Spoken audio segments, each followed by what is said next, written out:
যারা নতুন ইলেকট্রিশিয়ান ভাইরা আছেন তাদের জন্য এই ভিডিওটা। এরকম 4 গ্যাংয়ের সুইচবোর্ডের কালেকশন বোঝেন না তারা এই ভিডিওটি কন্টিনিউ করুন। দেখেন এখানে এক সিরিয়ালে 6টা টার্মিনাল রয়েছে এবং উপরে 2টা টার্মিনাল রয়েছে।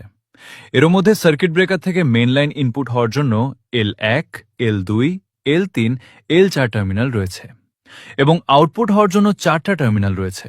এদের এই চিহ্নগুলো বোঝার জন্য L1 এর সাথে ছোট করে 1 চিহ্ন দেয়া আছে এবং L2 এর সাথে 1 চিহ্ন দেওয়া আছে, L3 এর সাথে 1 চিহ্ন দেওয়া আছে, L4 এর সাথে 1 চিহ্ন দেওয়া আছে। এগুলো হলো আউটপুট টার্মিনাল। তো ভিডিওটি ক্লিয়ারলি বোঝা যাচ্ছে না? সবাই একটু মনোযোগ দিয়ে দেখবেন, হয়তো বুঝতে পারবেন। তো দেখতেছেন আমি কিভাবে কানেকশন করতেছি। আপনি যদি এই কানেকশনগুলো একবার বুঝতে পারেন তাহলে আপনারা কোনো সমস্যা হবে না, আপনি যে কোনো ধরনের সুইচ কানেকশন করতে পারবেন। তো আমি 1.3 RM কেবল দিয়ে ইনপুটে লুপিং করে আউটপুটের পয়েন্টের তার কালেকশন দিয়েছি।